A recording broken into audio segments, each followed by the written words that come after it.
ছাড়বি? যুগ্ম সচিব কি করবি? তুই কি আমায় নিবন্ধন দিবি? যুগ্ম সচিব তো আমার নিবন্ধন দিবে না। আমরা তাদের সাথে সাক্ষাৎ না করে আমরা ফিরে এসেছি। এটি একটি তাদের চাক্ষুষ প্রমাণ যে তারা প্রতারক। তারা এই বাটপারি করে, চিটারি করে এখানে আইন শৃঙ্খলা রক্ষাকারী বাহিনীদের মাথার উপরে তারা ধুলো ছিটিয়ে দিয়ে আমাদেরকে তারা বিভ্রান্ত করার চেষ্টা করছে। আপনারা জানেন এই দালালেরা শনিবার দিন অফিস খুলে বড় একটি রাজনৈতিক দলের নেতাকে তারা এনআইডি কার্ড করে দিয়েছে, অথচ তারা আমাদের সাথে সাক্ষাৎ পর্যন্ত দিচ্ছেন না। যতক্ষণ না পর্যন্ত আমাদের নিবন্ধন বুঝে না পাবো ততক্ষণ পর্যন্ত আমাদের অবস্থান কর্মসূচি চলমান থাকবে। আমরা এখানে লাগাতার অবস্থান কর্মসূচি চালিয়ে যাব। আপনারা সকলে প্রস্তুত হন।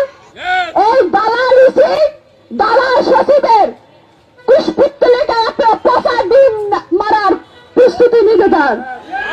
আমরা পচা ডিম মারার ব্যবস্থা করতেছি।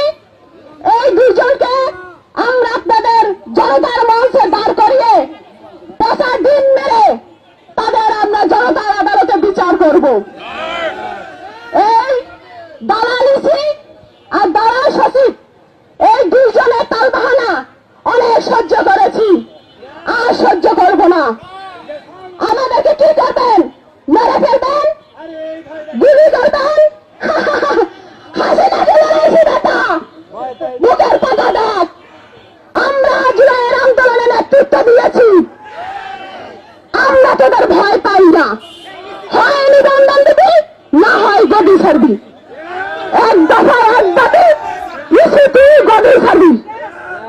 আমরা এক দফা কর্মসূচিতে চলে যাব। আগামী 24 ঘন্টার আলটিমেটাম দিচ্ছি। এই সকলে শান্ত হন। আগামী 24 ঘন্টার আলটিমেটাম দিচ্ছি।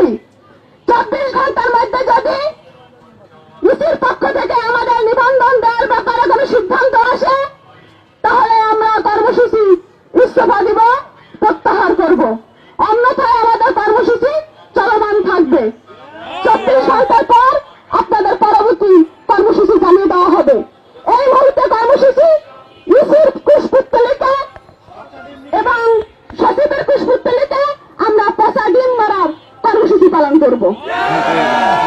ধন্যবাদ সবাইকে।